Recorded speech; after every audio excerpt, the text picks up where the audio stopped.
At a crowded train station, a medical intern was cornered by two men mocking her failed surgery and fear of blood. Nobody dared interfere until a silent Navy SEAL stepped forward. He didn't raise his voice. He didn't need to. One warning glance made the bullies retreat, leaving her shaking, ashamed, and afraid of her own future. Through tears, she confessed she feared blood more than failure. He told her courage is choosing to face what breaks you, one breath at a time. Before we begin, tell us where you're watching from, and subscribe for more stories of faith, courage, and the miracles God hides in the darkest places. A cold afternoon in downtown Seattle, wind pressing against narrow streets and echoing between tall buildings. Jack walked without a destination, passing storefronts and bus stops, feeling the ground beneath him tremble faintly as the subway rumbled somewhere below. The cold didn't leave his skin this time. It clung to him as if trying to stop him from moving forward, but momentum kept his legs in motion even when his thoughts pulled backward. Shadow trotted beside him in silence, not pushing, not guiding, just existing close enough to remind Jack he wasn't alone, even when solitude felt easier. He replayed the brief moment at the station when Elena had looked him in the eyes, and something in that look pressed more deeply into him than he wanted to admit. He tried to shake it off, convincing himself it was sympathy, nothing more, but his own reaction betrayed him. He cared that she had spoken at all. He cared that she had cried, not because tears were unusual, but because she had let them fall in front of a stranger, and that kind of honesty was something Jack hadn't allowed himself in years. The streets began to thin as he walked farther from the heart of the city, replaced by older brick buildings and shuttered cafes that seemed to hold their own memories of people who used to fill them. Jack stood under an awning when a sudden burst of sleet hit the air, watching ice scatter across the sidewalk like a handful of broken glass. The cold bit through his uniform again, yet he stayed where he was, trying to understand why a single conversation with someone he barely knew had lodged itself beneath his ribs. Shadow's quiet breathing grounded him, a steady reminder of loyalty that didn't need questions or explanations. Jack rubbed his thumb along the edge of a metal coin in his pocket, a habit he had developed years ago during late deployments when memory threatened to drown him. The coin wasn't lucky, didn't carry symbols of victory. It was simply something Ethan once held and left behind in Jack's hands, without saying why. Ethan had done things like that often, leaving incomplete sentences in objects, expecting Jack to understand meanings hidden between silences. Jack wondered if Elena had spoken to him for the same reason, not for answers, but because words needed a place to land before they suffocated her. He wasn't good at catching words anymore, but he tried. As sleet turned to light snow, Jack noticed the station entrance again at the end of the block. He hadn't meant to return, but his feet had followed something unspoken. Maybe he wanted to apologize for leaving without saying anything of value. Maybe he wanted to see if Elena had managed to hold her shoulders as straight as she had when she stepped onto the train. Or maybe he wanted confirmation that the brief connection he felt wasn't a ghost of who he used to be. He took the stairs down into the subway station where the air was warmer but felt colder because of the echoing space. The crowd had changed, yet the atmosphere was familiar. Impatience mixed with longing, muffled footsteps carrying people toward destinations they pretended were chosen. Jack scanned the platforms without admitting he was looking for her. Shadow sensed the search in him, not in his posture, but in his silence. The dog did not pull ahead or slow down.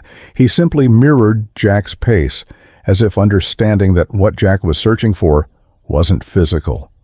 A voice cut through the noise, soft, strained, speaking into a phone near a row of vending machines.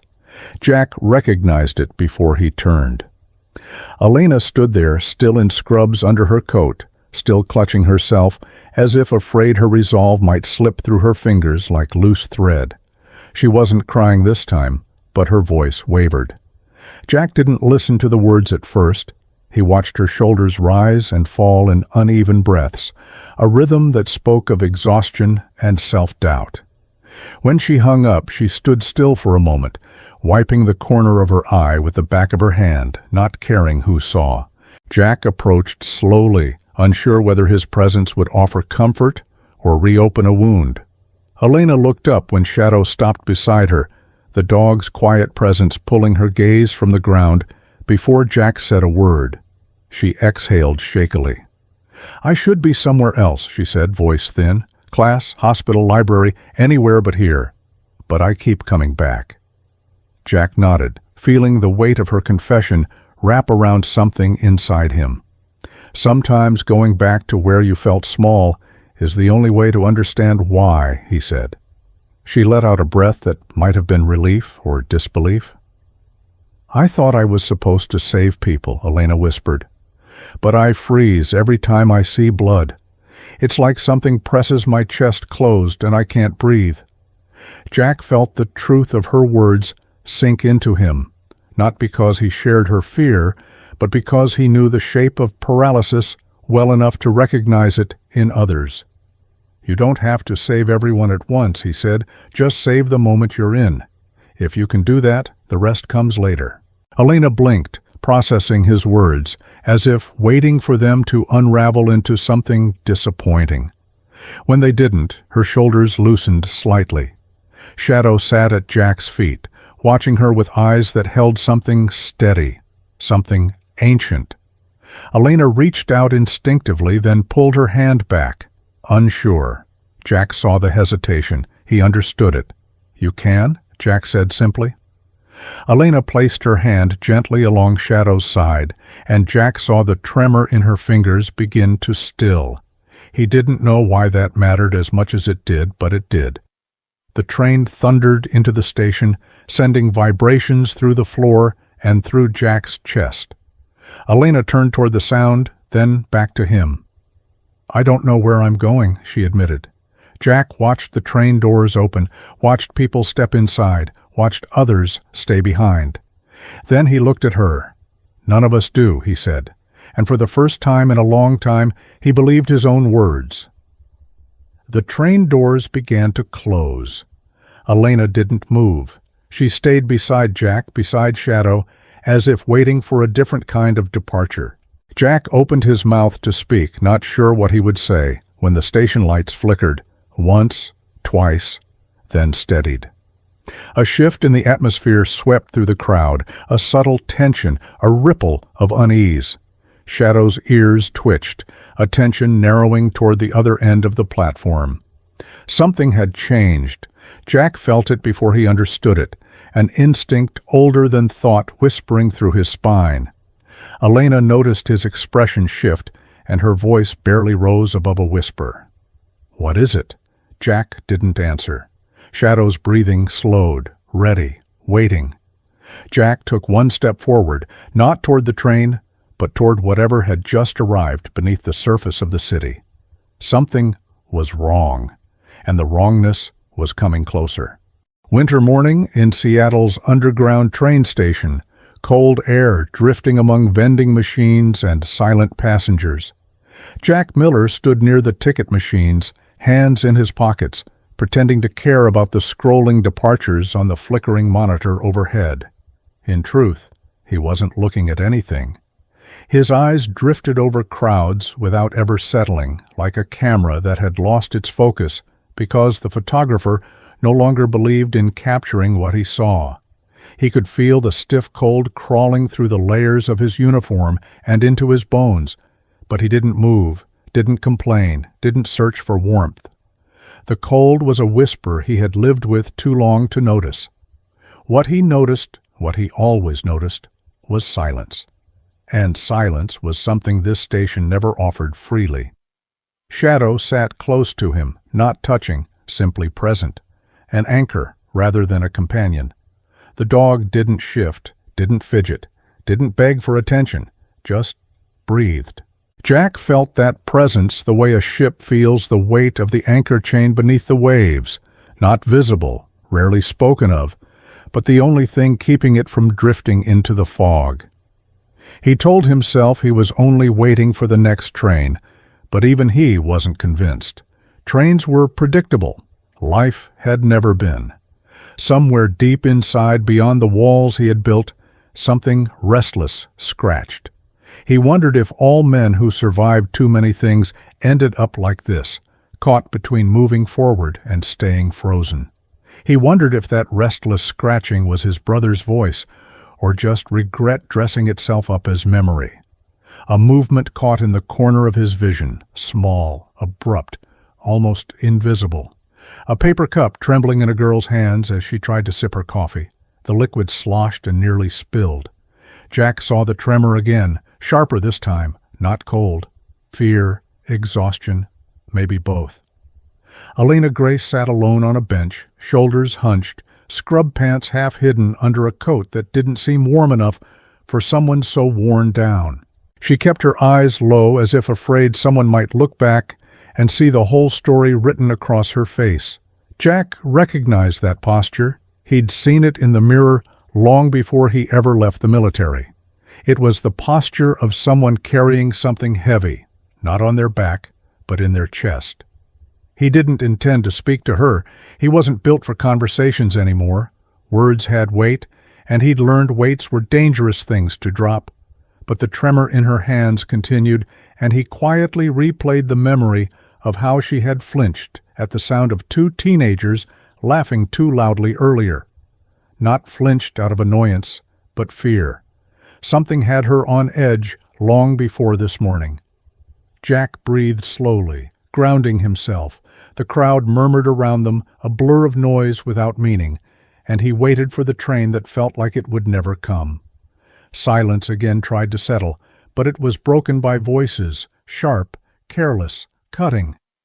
Two men swaggered through the automatic doors, their laughter bouncing off tiled floors. They weren't loud because they were confident.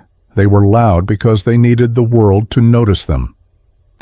Jack didn't move at first, but Shadow lifted his head slightly. A subtle shift. Not aggression, awareness. The dog's instincts were sharper than any weapon Jack had ever held, and that awareness crawled under Jack's skin like electricity. He watched the two men circle too close to Elena. Jack waited. Maybe they'd move on. Maybe the world would surprise him just once. But hope, he reminded himself, was a dangerous kind of wishful thinking. The taller man leaned down toward Elena, saying something Jack couldn't hear, but understood anyway. She flinched, shook her head quickly, and clutched her phone like a lifeline. The second man laughed, but it was the wrong kind of laugh, one that made Jack's spine tighten, a laugh without empathy, without restraint. Jack felt something shift inside his chest. Not anger exactly, more like the echo of an old oath. He stepped forward, calm, steady. "Leave her alone," he said, voice low. The taller man turned, brows raised in performative surprise. "You got something to say, Grandpa?" Jack didn't react to the insult. Grandfather, old man, was 45 old? In the mirror, he sometimes felt 80. "She said no," he repeated. "That means leave." The men scoffed, traded glances, weighing whether they wanted trouble or attention. But when Shadow stood, not aggressively, simply stood, their bravado flickered. The tension eased just enough for them to mutter curses and walk away. Masks of misplaced pride cracked around the edges. As they disappeared into the crowd, Jack turned back to Elena. She wiped her face with a tissue, but tears still shone under the fluorescent lights. "I'm sorry," she whispered, without looking up. "For what?" Jack asked, voice gentler than he liked. "For being like this," she said, struggling with the words. "Everyone says I should be strong. I'm in medical school. I survived years of studying, but I can't—" her voice trembled. "I can't even stand the sight of blood. I freeze. I panic. I feel useless. I want to help people. I want to heal. But when someone is bleeding, I don't save them. I look away." Her breath hitched. "I finished a night shift and I didn't save a single person. Not one. I just watched others do what I couldn't. I'm supposed to be someone who gives life back, but I can't even hold a scalpel without shaking." Jack listened without trying to fix anything, That was new for him. Once he'd believed fixing things was his duty, but ruin, he'd learned, was sometimes heavier than rescue. "You're not useless," he said eventually. "Fear doesn't decide your worth. What you do next does." Elena let out a soft, broken sound that might have been a laugh or a sob. "You make it sound so simple." "It's not simple," Jack admitted, "but simple and impossible feel the same until you try again." She looked up at him for the first time, truly looked. "What about you?" Jack's throat tightened. What about him? He could list every mission, every scar, every memory he wished he couldn't recall, but none of that answered her question. "I'm trying again too," he said. It was the closest to honesty he'd offered anyone in years. They sat in silence while Shadow settled back onto the floor. Outside, a gust of wind slammed against the entrance doors, rattling them like bones. The station speakers crackled, announcing the arrival of the next train. People rose, gathered their things, shifted toward the platform. But Jack stayed where he was, unsure if the train represented motion or another escape. Elena stood slowly, then paused. "Thank you," she murmured. "For seeing me?" Jack nodded, unsure whether he deserved gratitude. "Any time," he said, though he didn't know why. The doors slid open with a mechanical sigh, inviting passengers into a steel carriage that smelled of damp wool and tired dreams. Elena stepped inside. She didn't look back, but her shoulders seemed just a little straighter than before. Shadow watched her until the train disappeared down the tunnel, then turned to Jack with quiet certainty, as if saying, "You're not finished here, not yet." Jack exhaled slowly. The cold stung his lungs, but for once he didn't mind. Somewhere deep inside, beneath layers of memory and frost, something warmed. Not hope exactly, but the possibility of it. He finally stepped toward the exit, not to flee and not to chase, but to continue moving, because motion was the closest thing he had to faith. A winter night outside a modest apartment complex near Elliott Bay, lights flickering under drifting snow. Jack did not remember deciding to bring Elena with him, yet she followed closely, as if his steps carved a path she didn't dare lose. Shadow stayed beside him, silent but alert, sensing his unease before Jack had fully acknowledged it himself.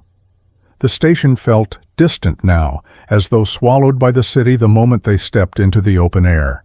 Jack tried to make sense of the tension he felt, a subtle shift in the world around him, a warning without a language.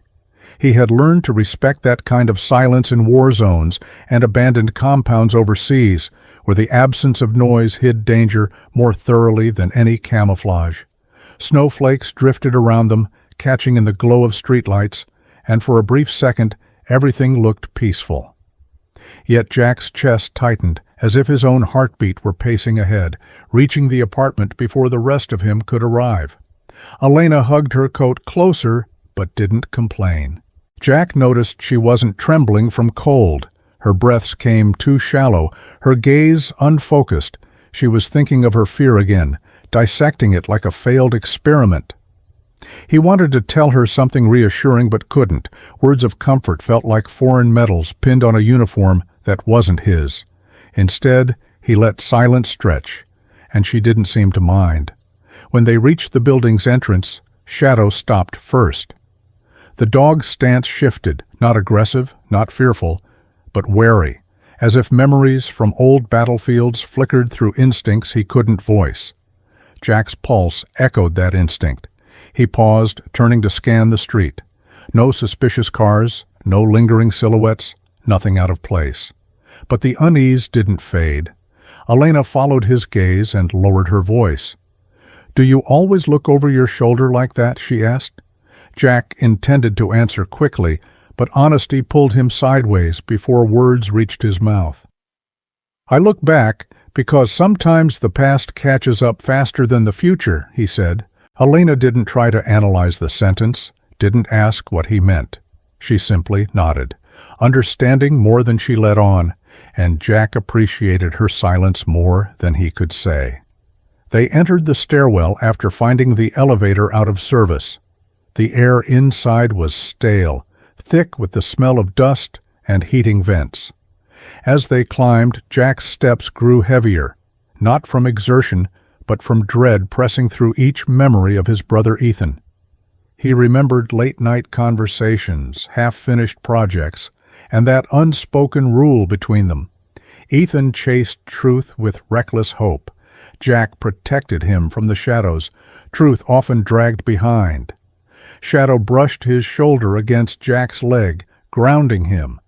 Ethan's door stood half open at the top of the stairs. Jack froze, recognizing something wrong, not in the physical scene, but in the space between breaths. The frame around the lock showed splintered wood. The break was deliberate. Jack's chest constricted with a grief he refused to name, as if acknowledging it would unravel him completely. Elena's breath trembled at his side, but she didn't speak. Jack raised a hand slightly, signaling her to stay back. Shadow moved forward with purpose, not sniffing like a curious animal, but advancing like a soldier, trained to find what others missed. The apartment was dark except for street light filtering through blinds, carving long shadows across the floor. Jack entered with controlled steps, his breath slow, his gaze moving from overturned furniture to scattered papers. Every detail struck him like a quiet knife. Ethan's chair on its side, a half-drunk cup of coffee toppled, books ripped from shelves. But what cut through Jack most wasn't chaos, it was stillness. Ethan had been motion itself, always pacing, scribbling notes, adjusting microphones when recording interviews. The silence now felt like his voice had been sealed away. Jack felt the world tilt beneath him, and for a brief moment he reached for the coin in his pocket, feeling edges worn smooth by years of tension. He placed his palm against the edge of Ethan's desk, steadying himself. Grief rose like a tide pressing against his ribs, but he swallowed it. This wasn't the moment to drown. Elena stepped inside quietly, though her hands trembled. Jack watched her eyes take in the chaos, and suddenly he regretted bringing her here. She didn't need this weight, didn't need to meet the raw edge of someone else's loss. Shadow's breathing shifted, deepening with unease. The dog nudged Jack once, then moved toward the kitchen doorway. Jack followed, heart hammering as if bracing for truth before it struck. The sight that greeted him hollowed something inside his chest, the faint outline of dried blood near the counter. Not much, but enough to tell a story no one wanted to hear. Jack's hands clenched.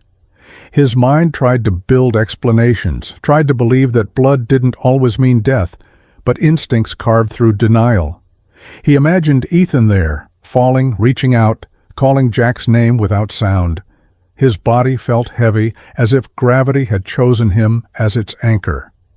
Elena's voice cracked softly behind him. Is this where—" She couldn't finish. Jack closed his eyes, forcing himself to breathe through a wave of memory.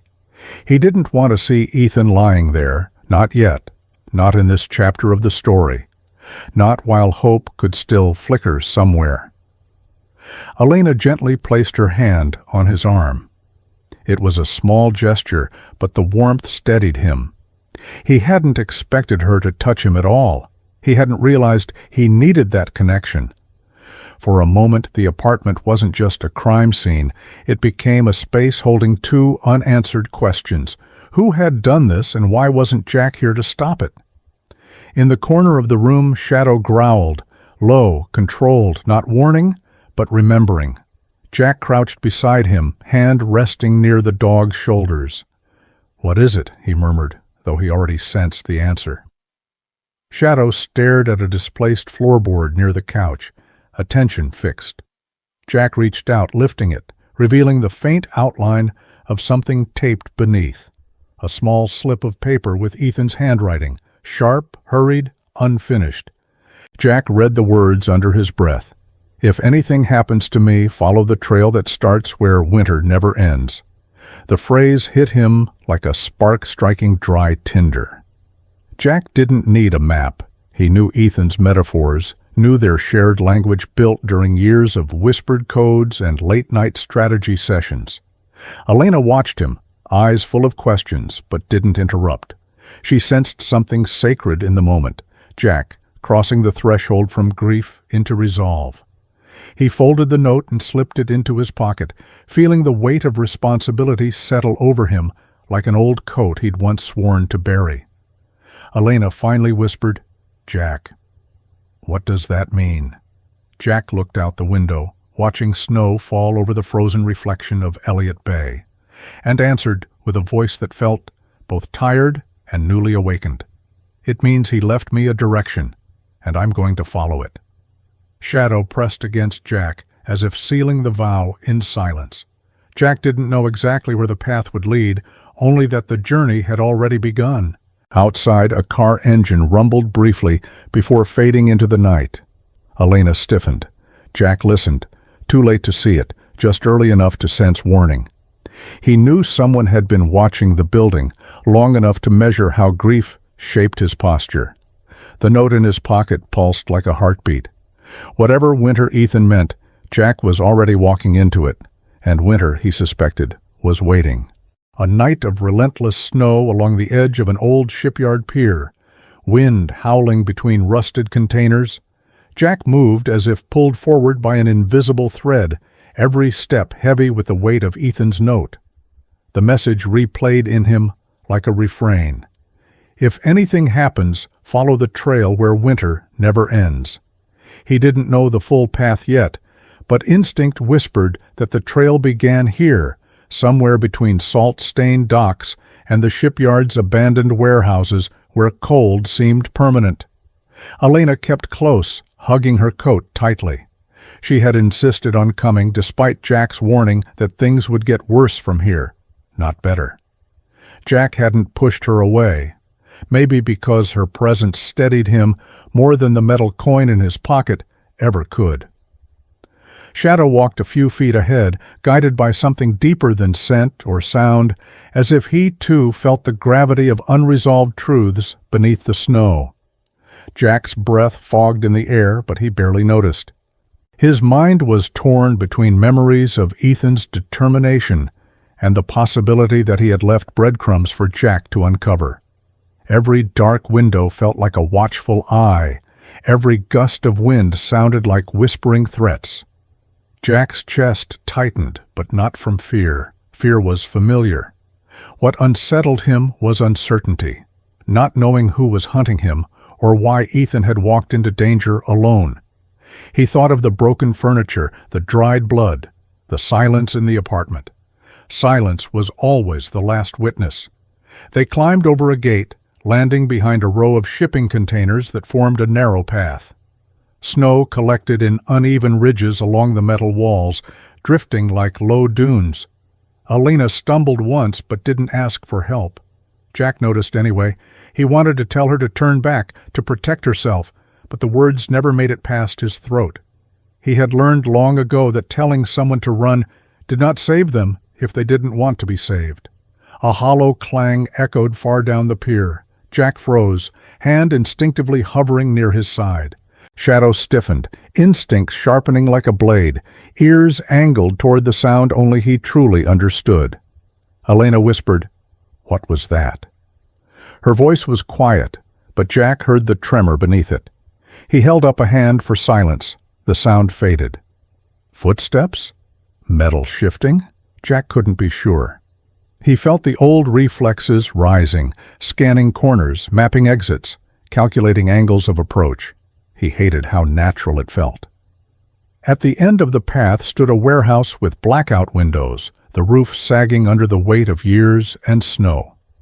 Jack felt something pull him toward it, not certainty, not evidence, but familiarity. Ethan had once investigated corruption linked to foreign shipping companies. This place could have been part of that trail. Elena spoke again, barely audible through the wind. "Do we go in?" Jack hesitated. The warehouse looked abandoned, yet the snow before the door was disturbed, footprints half covered by recent snowfall, too fresh to ignore. Before Jack could respond, a familiar pressure gripped his mind. Something was wrong, beyond what he could name. He opened the door slowly. The warehouse interior was dark except for slivers of light slipping through cracks in the roof. Jack's pulse pounded as he advanced, flashlight low to keep the beam controlled. Rusted machinery loomed like sleeping giants, shadows stretching across the floor like scars.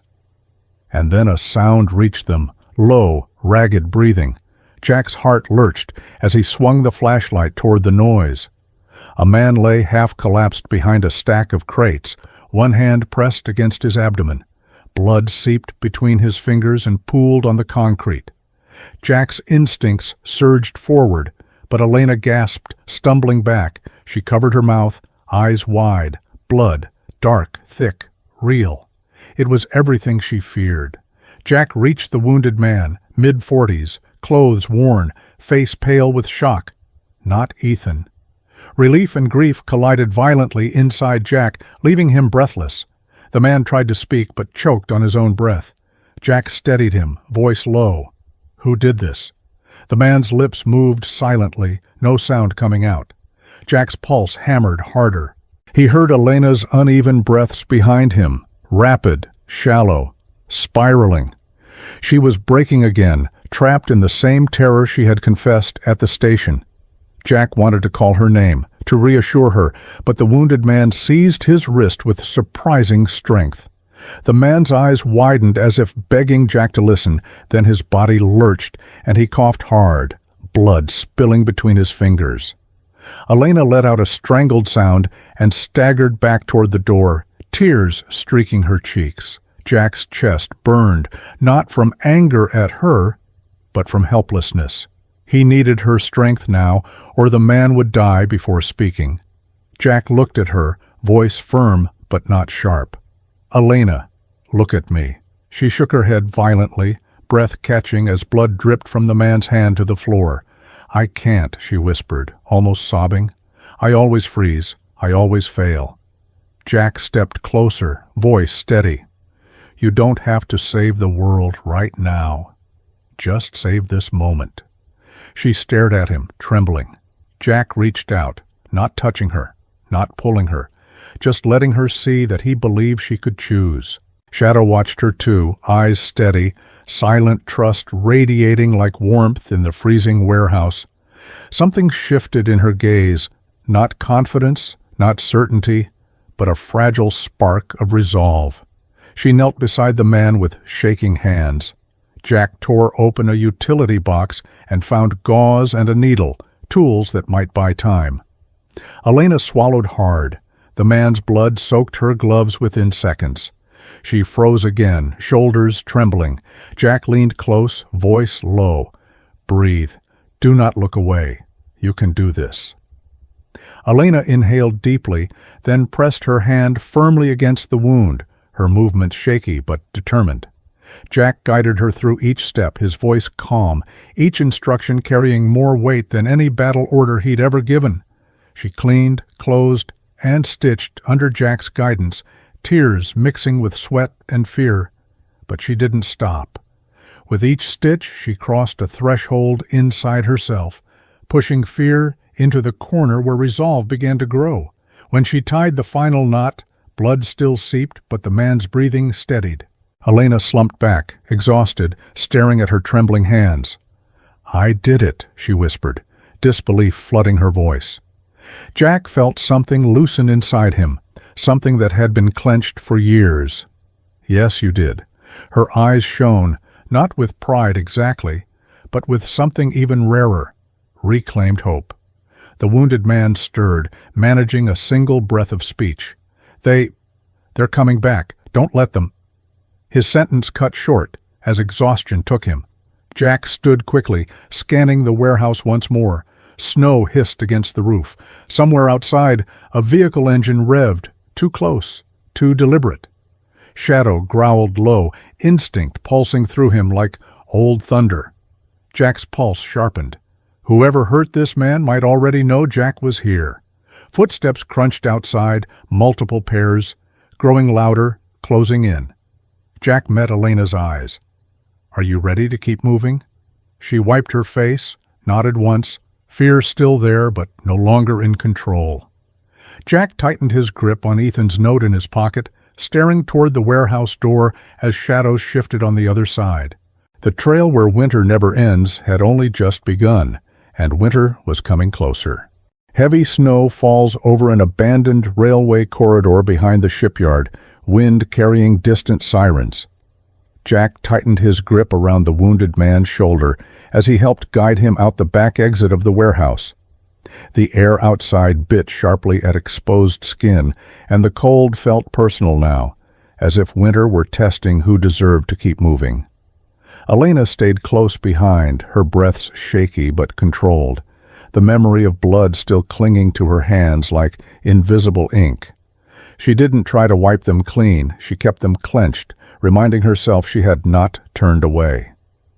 Shadow moved ahead, pausing every few steps to glance back at Jack with quiet urgency, sensing that time was slipping through them like snow melt through gloved fingers. Jack could feel the man weakening. His weight sagged heavier against Jack's side with each uneven step, breaths short and fragmented. Jack's instincts told him they couldn't stay exposed, couldn't risk a hospital, couldn't hide here. They needed distance, answers, and something to hold on to before the trail vanished. Elena watched the wounded man with wide, conflicted eyes, and Jack saw more than fear there. He saw responsibility, fragile but real. Jack felt the coin in his pocket as if it had heated somehow, as if Ethan's memory burned through metal whenever Jack hesitated. He replayed Ethan's handwriting in his mind, "Follow the trail where winter never ends." Snow pushed against the alley like the world itself was narrowing. Jack forced himself to breathe slowly, scanning the dark. Distant headlights flickered between buildings, engines idling somewhere too long, shadows lingering where warmth should have scattered them. The man in his arms stirred, his voice barely scraping the air. "Didn't think anyone would come back," he muttered. Jack kept walking, tightening his grip to keep the man upright. "Who are you?" Jack asked. The man swallowed hard. "Name's Caldwell. Journalist. Friend of your brother. Or I tried to be."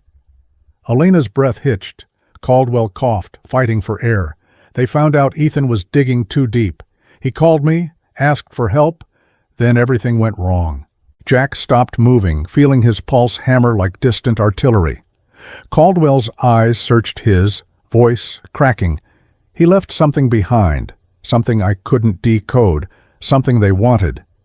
Jack felt the world tilt, not from surprise, but recognition. Ethan had always left fragments of himself tucked away in secrets. Caldwell sagged again, body folding in pain. Jack tightened his grip. "Stay with me." Caldwell managed a nod, but his focus drifted. He pulled something from his coat, a small key, cold and weighty, and pressed it weakly into Jack's palm. "Locker? Union Square Station? 4th row," he rasped, breath fading. Jack pocketed the key, heart pounding. Elena looked from Jack to Caldwell with rising dread. "Is that what they were looking for?" she whispered. Jack didn't answer because the answer wasn't safe to say in open air. Shadow growled low, not warning, not fear, but memory. Jack followed the dog's gaze and saw it, headlights switching off down the hill, a vehicle settling into silence. Someone was watching. Caldwell saw it too. His voice trembled. "They know you're still looking." Jack's mind raced. Staying put meant death. Moving forward meant walking deeper into Ethan's labyrinth. But he had never been able to leave Ethan alone. Not in life, not now. He shifted his grip on Caldwell. "We have to reach the main road." Elena opened her mouth to argue, but stopped when she saw the set of Jack's jaw. She understood that tone, not stubbornness, but resolve, shaped by loss. Snow thickened, muffling their steps as they pushed toward the railway corridor. Each crunch of ice underfoot felt louder than gunfire in Jack's ears. Caldwell's breaths shortened again. "I can't." Much longer. Jack tightened his grip without slowing. "You stay alive until I say otherwise." Caldwell gave a small laugh that sounded more like grief. Ethan said the same once. Jack's breath locked behind his ribs. The past wasn't behind him. It was threaded into every step. As they reached the chain-link fence at the end of the corridor, Shadow froze, staring through the links. Jack followed his gaze and saw figures moving along the rail line. Dark silhouettes, too coordinated to be random strangers. Elena whispered, "There's more than one." Jack felt the weight of the key in his pocket again, the promise of another step forward, and the threat that chased them from behind. Caldwell leaned his head against Jack's shoulder, voice thin as wind. "Don't let them bury what he found." Jack steadied his breath. "I won't." Elena's eyes shone with something that wasn't fear this time, resolve born from blood and choice. Behind them, a car door slammed. Ahead, the figures paused, scanning the darkness. Shadow pressed against Jack's leg, ready. Jack exhaled, feeling the world tighten around him like a trigger pulled halfway. He didn't know who fired the first shot, memory, grief, or pursuit, but he knew this. Standing still was no longer an option. He looked at Elena, then Caldwell, then the path ahead. Follow the trail where winter never ends. Jack took a step forward, and winter followed. Early morning at Union Square Station, pale light filtering through glass panels onto snow-muddied floors. Jack guided Elena down the stairs into the station, his jaw tense and shoulders tight beneath the weight of what they carried.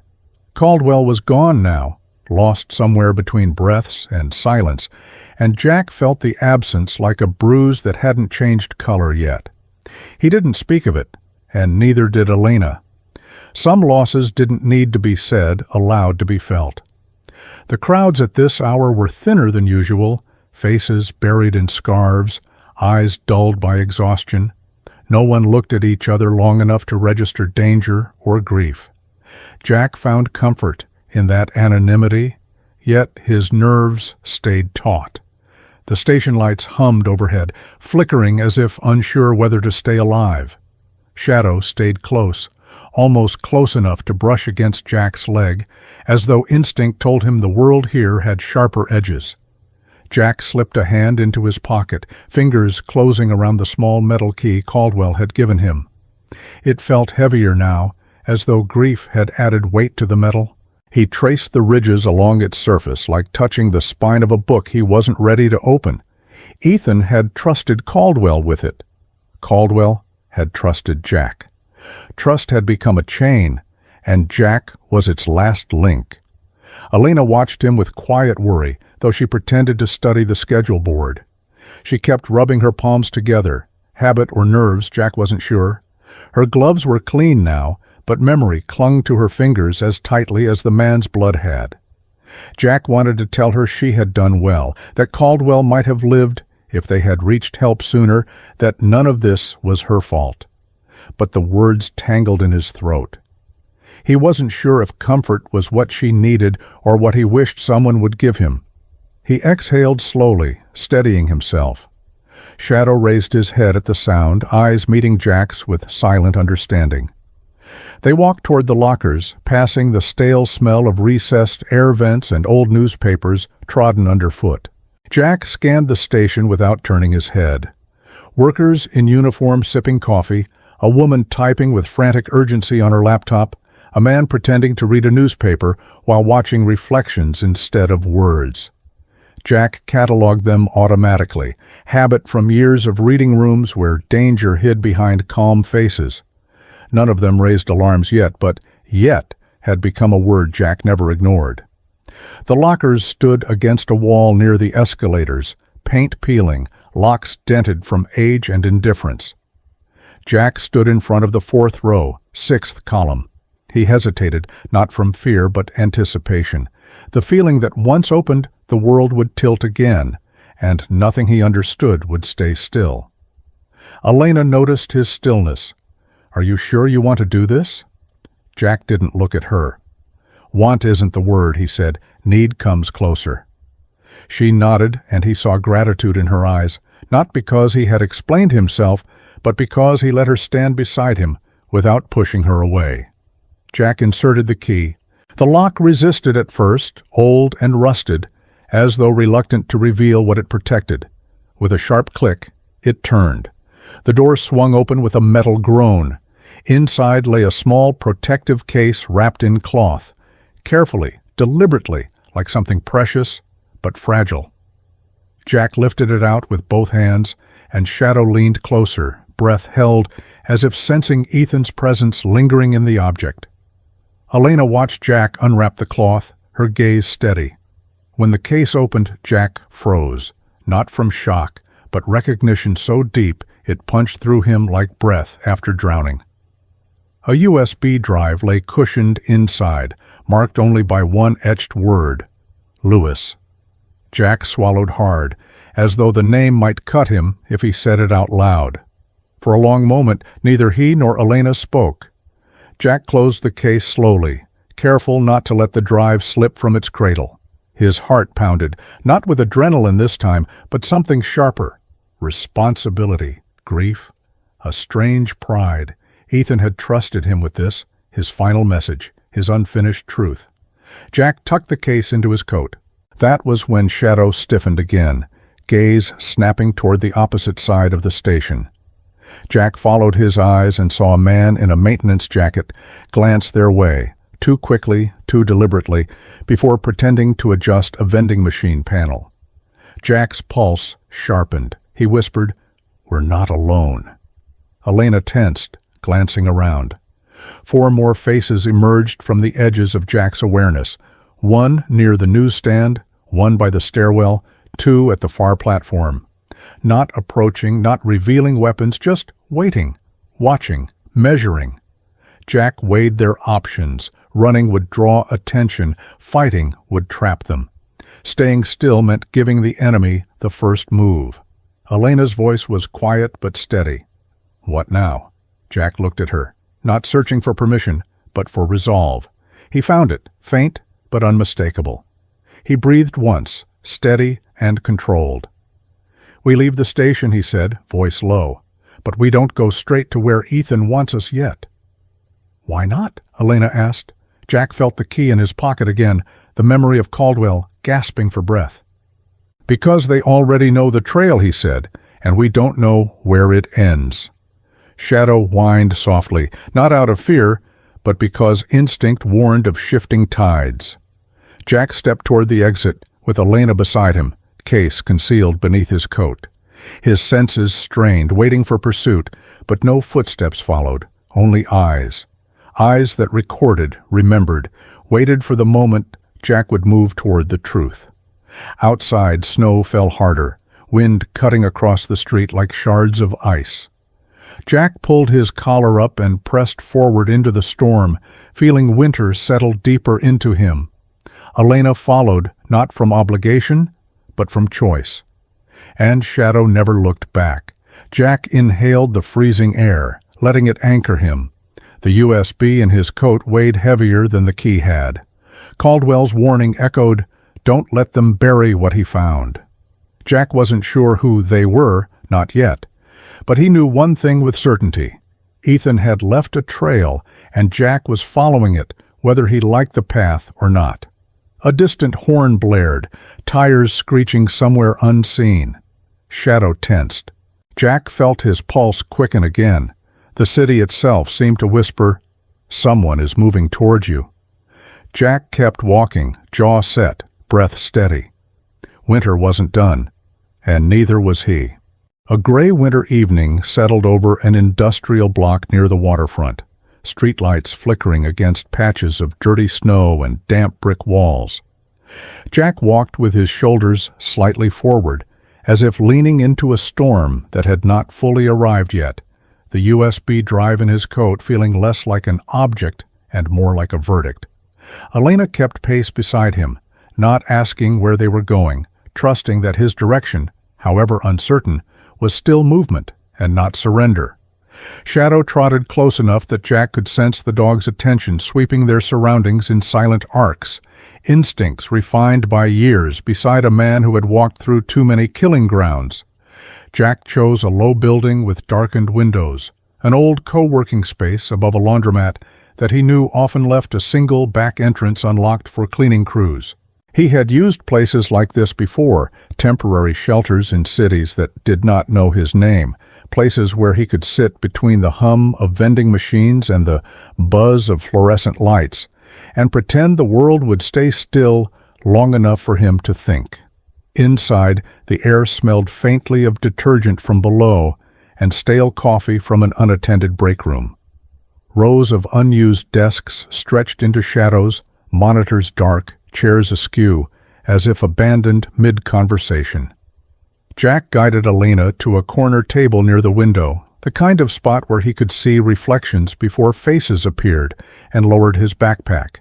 His hands moved with mechanical calm as he pulled out a borrowed laptop, the casing scratched from long use, and placed the USB drive beside it. For a moment he simply looked at it, the etched word Lewis catching faint light like a small, defiant signature left by Ethan in a world that preferred its truth silent. Jack's chest tightened. He had not cried for his brother, not yet.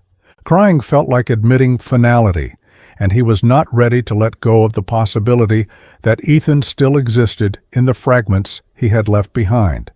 The USB was one of those fragments. Elena watched him, her eyes steady, no longer the chaotic mixture of panic and shame he had seen in the warehouse.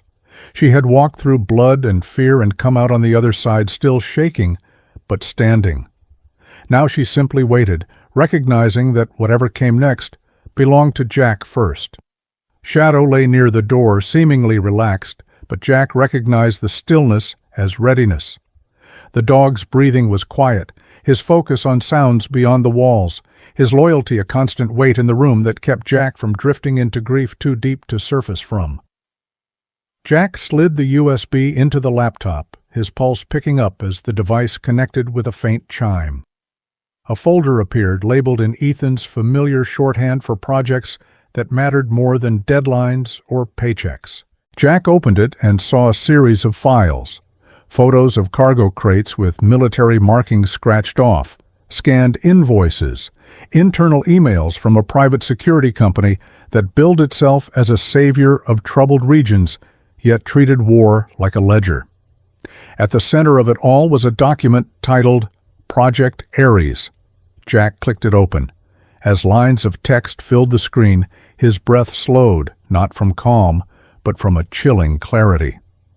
Ethan had uncovered a coordinated operation run by a powerful defense contractor named Black Ridge, whose CEO, Silas Blackwood, had built an empire on polished speeches and patriotic rhetoric. Behind the public face, according to Ethan's notes, Ares was a system to divert advanced weapons from sanctioned operations into clandestine channels, arming criminal organizations with equipment designed for battlefields, not city streets. Ethan's notes were not just data. They were questions scribbled in the margins, moral objections written in ink that had smudged where his fingers had lingered. Jack could hear his brother's voice in every line, not as accusation, but as plea. Someone must stop this before the cost becomes invisible. Jack scrolled further and found an audio file, labeled with a date and nothing else. He hesitated, then hit play.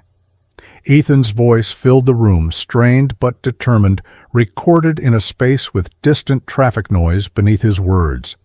He spoke of threats, of anonymous warnings to drop the story, of a man with a snake tattoo behind his ear who had cornered him outside a hospital cafeteria and told him that curiosity was a kind of suicide. Ethan's voice shook only once when he mentioned Jack's name.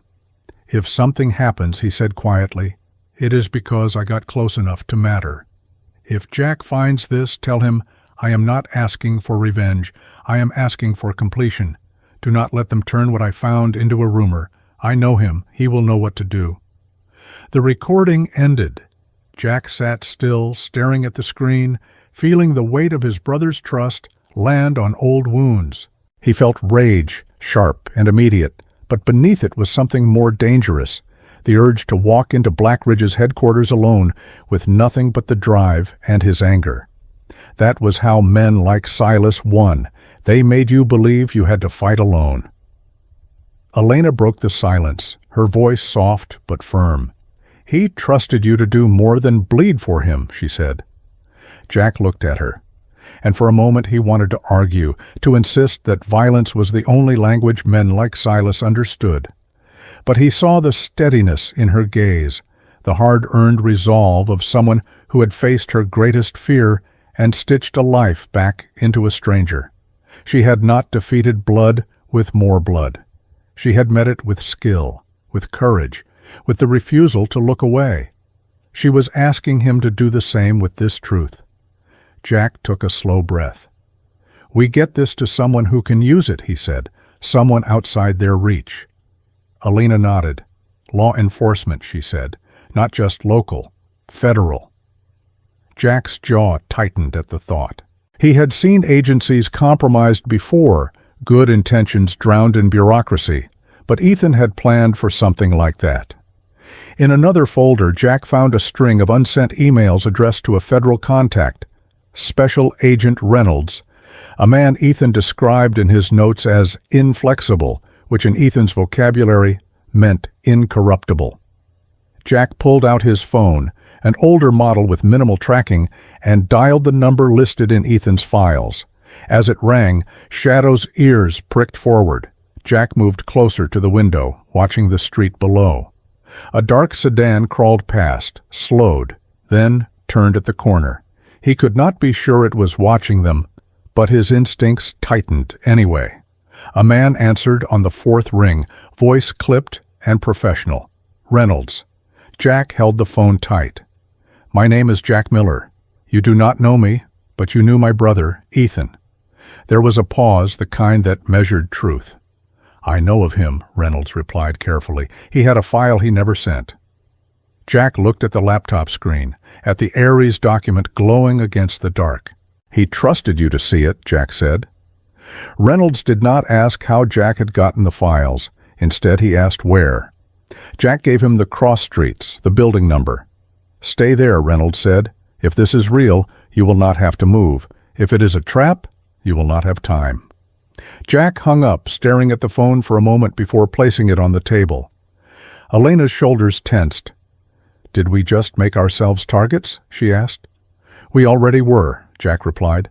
"Now at least the bullets might mean something." Minutes stretched, elastic and thin. Shadow's breathing stayed steady, but his gaze never left the door. Jack's mind drifted backward through time. Missions in foreign cities where extraction was a promise whispered more than delivered. Moments when survival depended not on strength, but on choosing the right person to trust. Ethan had chosen Reynolds, at least on paper. Jack was gambling that his brother had not misjudged this last measure of faith. Sirens approached, not loud and chaotic, but controlled, stopping short of the building. Jack moved to the window again and saw several vehicles with federal markings, their lights muted. Men and women in windbreakers exited, moving in practiced formations, no rushed gestures, no drawn weapons pointed upward. A tall man with a coat over his suit stepped out of the lead vehicle, speaking briefly into a radio before looking up toward the second floor as if he knew exactly where Jack stood. Special Agent Reynolds, Jack thought, and something in his chest eased, not completely, but enough to breathe more evenly. Moments later, firm knocks sounded at the office door. Jack glanced at Elena, then at Shadow, who rose to his feet, not aggressive, but ready.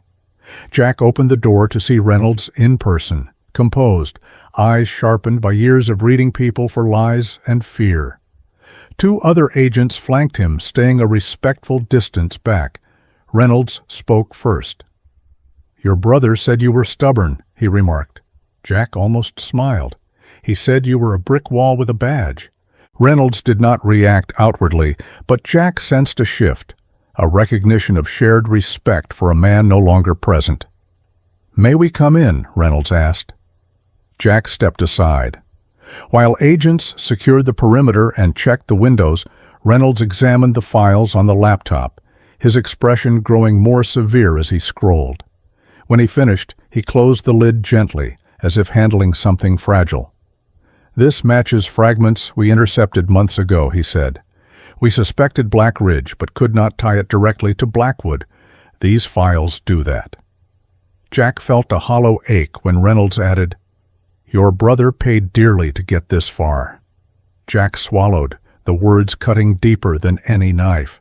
He wanted to ask if Ethan had suffered, if anyone had tried to protect him, but he already knew those answers would not change anything. Instead, he asked the only question that mattered now. "Can you stop it?" Reynolds met his gaze. "We can expose it," he replied, "and once it is visible, even men like Blackwood have nowhere to hide."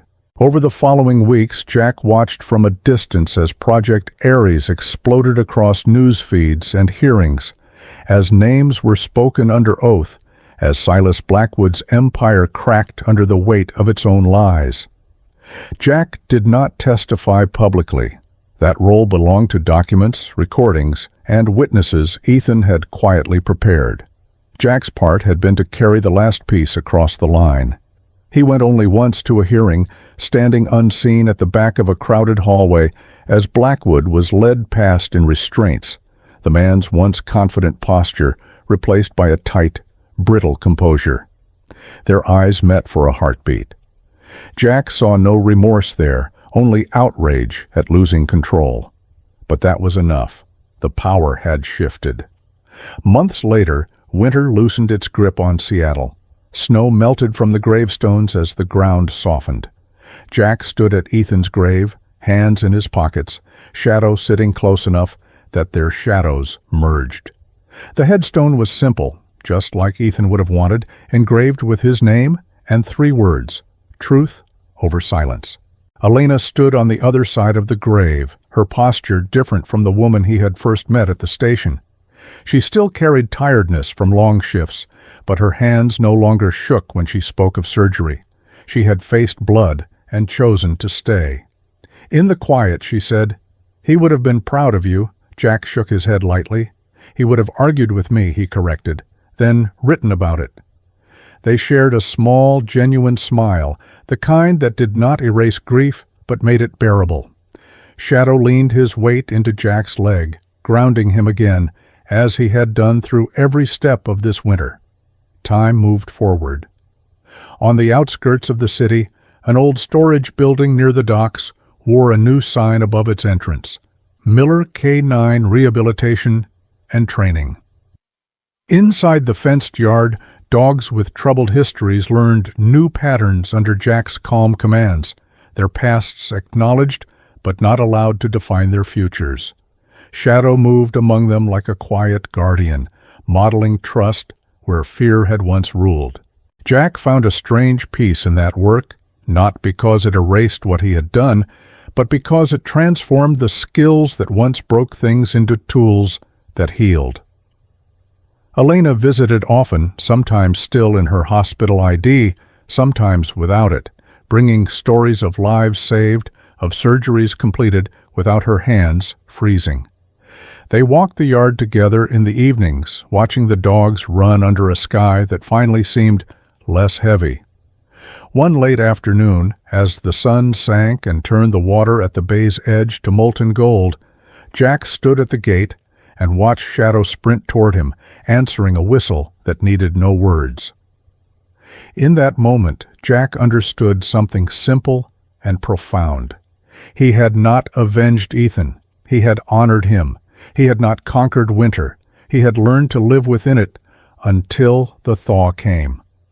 As Elena joined him at the gate, their steps falling into quiet rhythm, Jack felt the weight of the USB, the key, and the note fade into memory, replaced by lighter burdens, responsibility, love, the choice to keep moving even when the path was no longer marked by danger. He looked out at the water, at the city that had almost swallowed his brother's truth, and felt something he had not allowed himself in a long time, a quiet, cautious peace. The story was not perfect, but it was complete. And for Jack, for Elena, for Shadow, that was enough. In the quiet heartbeat of this story, Jack, Elena, and Shadow remind us of something we often forget in the rush of everyday life. Miracles rarely arrive with thunder, fire, or blinding light.